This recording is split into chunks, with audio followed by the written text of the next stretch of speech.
Halo teman-teman, gimana nih kabar kalian hari ini? Semoga sehat selalu ya.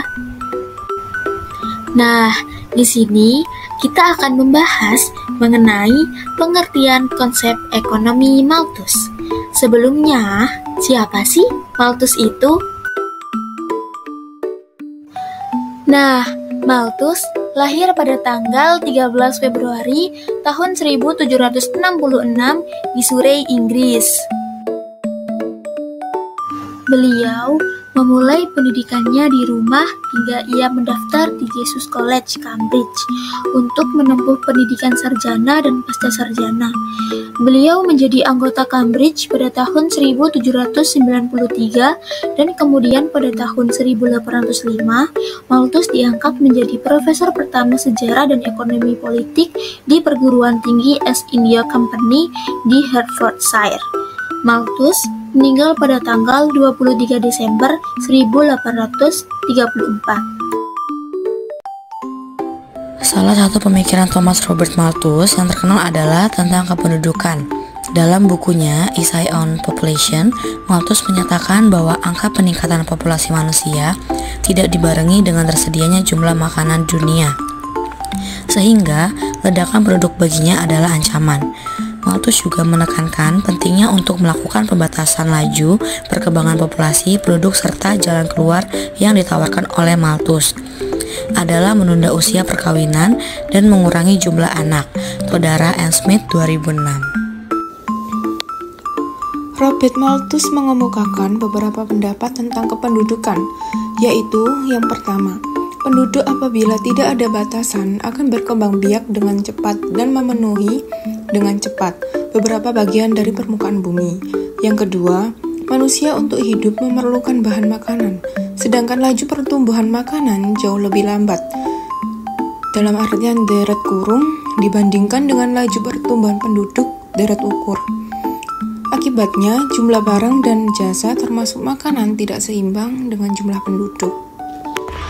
Dari gambar tersebut, bisa dikatakan bahwa yang pertama, masyarakat manusia akan tetap miskin karena terdapat kecenderungan pertambahan penduduk berjalan lebih cepat daripada persediaan makanan. Yang kedua, pertambahan penduduk dapat diibaratkan deret kali atau deret ukur, sehingga pelipat gandaan jumlah penduduk dalam 25 tahun. Sedangkan peningkatan sarana-sarana kehidupan berjalan lebih lambat, yakni menurut deret hitung atau deret tambah. Yang ketiga, melalui tindakan pantang seksual atau pantangan kawin, perang, bahaya kelaparan, dan bencana alam, jumlah penduduk setiap kali memang diusahakan sesuai dengan sarana kehidupan yang tersedia. Namun, cara itu tidak cukup untuk meningkatkan kehidupan masyarakat sampai di atas batas minimum.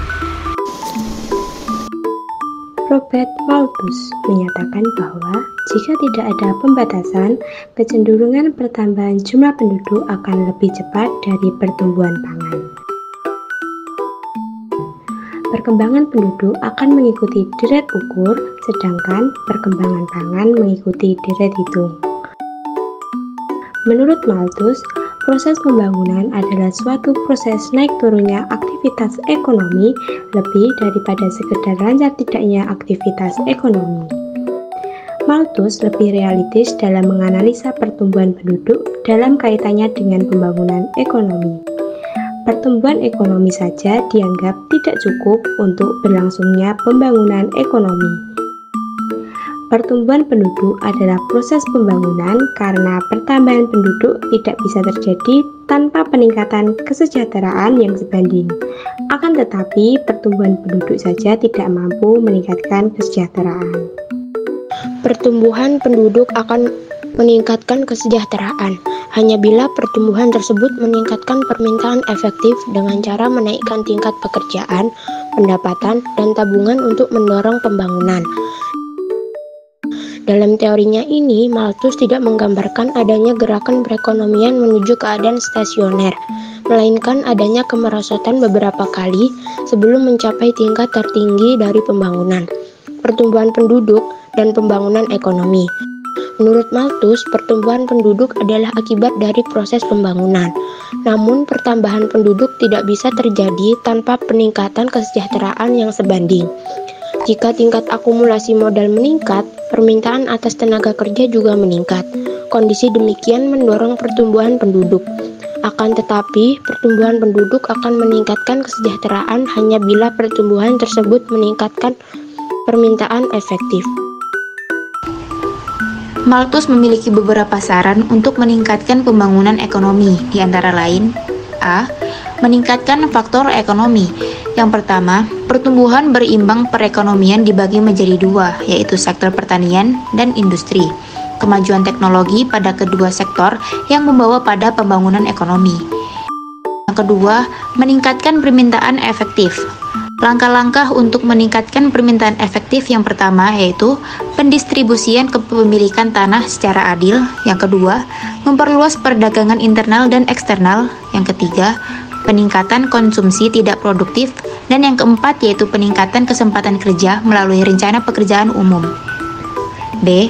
Meningkatkan faktor non-ekonomi seperti pendidikan, standar moral, kebiasaan bekerja keras, administrasi yang baik, dan hukum yang efisien. Pada bagian ini, kita akan membahas tentang kelebihan dan kelemahan pada teori Malthus. Pada kelebihan, teori Malthus ini berusaha untuk menyadarkan manusia dengan fakta-fakta tentang jumlah penduduk dunia yang akan terus bertambah. Teori ini mengungkapkan proyeksi jumlah penduduk dunia di masa mendatang dengan akibat yang ditimbulkan. Misalnya, jumlah penduduk dunia yang akan mendekati 7 miliar pada tahun 2015 dan jumlah penduduk akan terus meningkat hingga 12-15 miliar di tahun 2050. Selanjutnya, pada kelemahan teori Malthus. Yang pertama yaitu stagnasi sekuler. Pada teori ini tidak melekat pada akumulasi modal. Yang kedua, terdapat pandangan negatif terhadap akumulasi modal.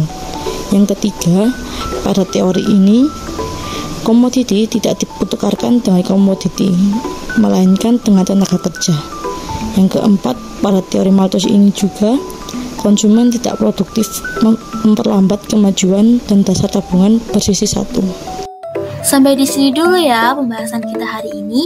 Semoga selalu bermanfaat untuk teman-teman semuanya.